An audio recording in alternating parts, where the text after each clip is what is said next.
یہ میری خوش قسمتی کہ میں حضور کا امت ہوں، ساری زندگی اس کا شکریہ ادا کرتا رہوں تو حق شکر ادا۔ ہم حضور کے امتی، نبی انتظار کرتے رہے، نبی منتظر رہے۔ حضرت خلیل اللہ کی بارگاہ میں پکار رہے ہیں، ربنا وابعث فیہم رسولا، مالک رسول بھیج دے۔ کوئی کہتا ہے لیسا بفظ ولا بغلظ، وہ ترشرو نہیں ہوگا، سخت مزاج نہیں ہوگا، ماتھے پہ شکنے لانے والا نہیں ہوگا، وہ پیار بانٹنے والا ہوگا، بس وہ آیا چاہ رہا ہے۔ حضرت عیسیٰ نے تو نام بھی بتا دیا نا، مبشرم برسول یاتی من بعد اسمہ احمد، لوگوں میں جا رہا ہوں، چلو نام بھی بتا دیتا ہوں، میرے بعد جو آنے والا اس کا نام احمد ہوگا۔ نبی انتظار کرتے رہے، 12 نبیوں نے انتظار کیا حضور کی امت میں ہونے کے لیے، تمنا کی۔ نستورہ راہب انتظار کرتا رہا، بحیرہ راہب انتظار کرتا رہا۔ شب ہجر کی سختیاں کوئی اس سے جا کے پوچھے، تیری راہ تکتے تکتے جسے صبح ہو گئی۔ زندگیاں گزار دی انہوں نے۔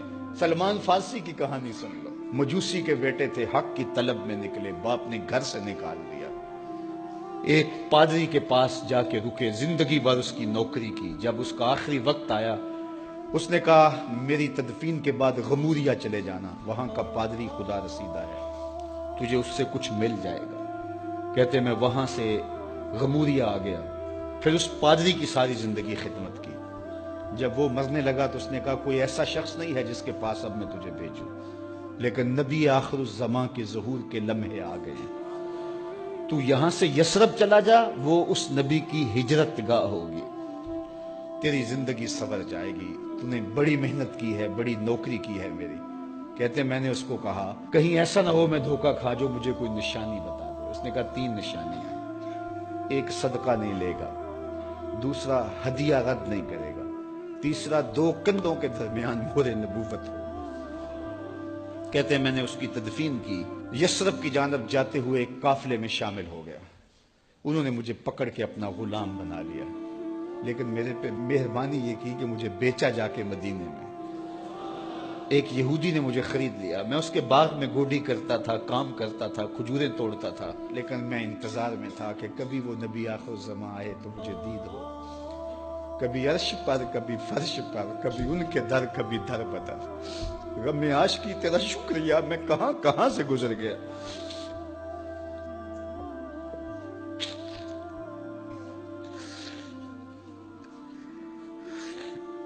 کہتے ہیں ایک دن میں اپنے باغ میں کھجوریں توڑ رہا تھا کہ ہواؤں میں مستی پیدا ہو گئی اور ہر سمت سے طلع البدر علینا کی صدائیں گونجنے لگیں۔ میں سمجھ گیا کہ وہ لمحے آ گئے، میں نے چھلانگ لگا دی اور دوڑ پڑا۔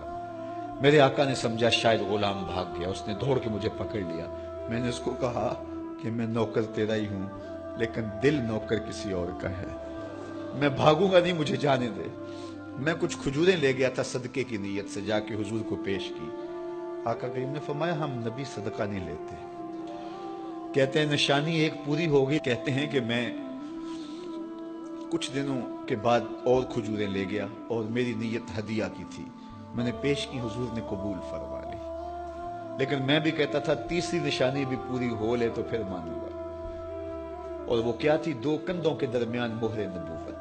کہتے ہیں ایک دن حضور میرے باغ میں آئے اور آقا کریم نے اپنے مبارک کندھے پہ چادر رکھی ہوئی تھی اور چادر کی اوٹ میں مہر نبوت چھپی ہوئی تھی، اور میں پیچھے ہو کے دیکھتا تھا، اور میری آرزو یہ تھی کہ کوئی تیز جھونکا ہوا کا آئے اور چادر ہٹ جائے اور میں مہر نبوت کی زیارت کر لوں۔ حضور میرے ارادہ قلب سے آگاہ ہوئے، فَأَلْقَى إِلَيَّ رِدَاءَهُ، حضور نے چادر اتار کے میری جانب پھینکی اور پھر ایسے رخ کر کے فرمایا انظر الی ما امرت بہ، اس پادری نے جو بتایا تھا دیکھ لے آ کے۔ تو کہا میں نے دیکھا کہ حضور کے 2 کندھوں کے درمیان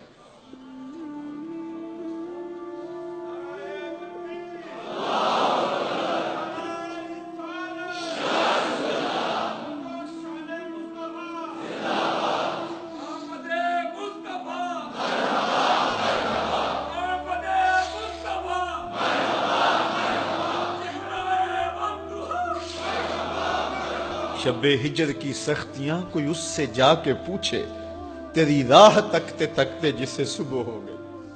ہم نے تو کوئی انتظار نہیں کیا نا، ہم نے تو کوئی دکھ نہیں سہا، ہم سوئے تھے مقدر جاگ اٹھے، ہمارے والد مسجد سے مولوی صاحب کو بلا لائے، انہوں نے کان میں آ کے کہا مبارک ہو تو حضور کا نوکر بن کے آ رہا۔ میرے والد گرامی ایک شعر جھوم کے پڑھا کرتے تھے، محمد جانے جانا ہے پیغمبر ہو تو ایسا ہو، رسولوں کی بشارت سے مبشر ہو تو ایسا ہو، امر توقیر کا سب کو موکر ہو تو ایسا ہو، کیا ہم کو غلام ان کا مقدر ہو تو ایسا ہو۔ میں اپنے مقدر پہ قربان نہ جاؤں، آپ اپنے مقدر پہ نثار نہ جائیں، ہمیں وہ نبی ملا جو نبیوں کا نبی ہے۔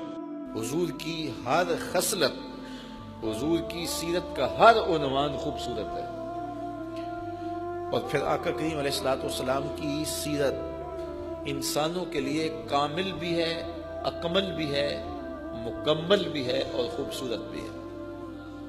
یہ نہیں ہے کہ کسی گوشہ زندگی میں تو تمہیں حضور کی سیرت مل جائے اور کسی گوشہ زندگی کے اندر حضور علیہ السلام کی سیرت تمہیں نظر نہ آئے۔ اگر باپ ہونے کی حیثیت سے دیکھنا چاہتے ہو تو سیدہ فاطمہ تو زہرا کے بابا کو دیکھ لو کہ بیٹی سے کتنا پیار کرتے ہیں، اور اگر بیٹا ہونے کی حیثیت سے دیکھنا چاہتے ہو تو پھر حضرت آمنہ کے فرزند کو ابوا کی وادی میں کھڑا ہوا اپنی ماں کو یاد کرتے ہوئے دیکھو، اور اگر شوہر ہونے کی حیثیت سے دیکھنا چاہتے ہو تو حضرت عائشہ صدیقہ سے پوچھو اور حضرت خدیجہ الکبریٰ سے پوچھو۔ اگر جنگی سپہ سالار ہونے کی حیثیت سے دیکھتے ہو تو پھر فاتح حنین کو دیکھو، اور جس بھی عنوان سے دیکھو گے آپ کو حضور کی سیرت مکمل نظر، نجی زندگی سے لے کے سیاسی زندگی تک، گھریلو زندگی سے لے کے جنگی زندگی تک، ہر عنوان حضور کا خوبصورت ہے۔ کسی شخص کو اصلی حالت میں دیکھنا ہو کہ وہ کیسا ہے تو یہ معیار بھی حضور نے خود دیا، خیرکم خیرکم لأہلہ وانا خیرکم لأہلی، تم میں سے بہتر وہ ہے جو اپنے اہل خانہ کے ساتھ بہتر ہے، اور میں تم میں سب سے زیادہ اپنے اہل خانہ کے ساتھ بہتر ہوں۔ کیونکہ یہاں آ کر کسی شخص کا پتہ چلتا ہے۔ کچھ لوگ دوستوں کے ساتھ بڑے خوبصورت انداز سے پیش آتے ہیں، کاروبار میں اگر ان کو دیکھو تو بڑے اچھے کاروباری ہوتے ہیں، لیکن اگر وہی شخص گھر آتا ہے تو گھر آ کے فرعون بن جاتا ہے۔ تو دوستوں کے ساتھ رویہ اچھا ہے، رشتہ داروں کے ساتھ رویہ اچھا ہے، کاروباری حضرات کے ساتھ رویہ اچھا ہے، لیکن جب بیوی کے پاس آیا تو وہاں ایک عجیب صورت بن جاتی ہے۔ تو کسی شخص کو دیکھنا ہو کہ وہ اپنی اصلی حالت میں کیا ہے، اس کا اندر کھل کے کیسے سامنے آتا ہے، تو اس کو دیکھا جائے کہ وہ اپنے اہل خانہ کے ساتھ رویہ کیسا رکھتا ہے۔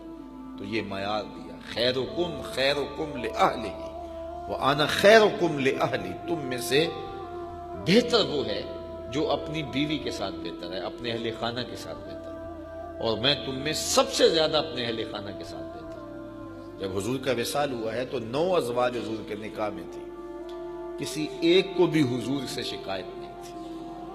یہ چھوٹی بات نہیں ہے۔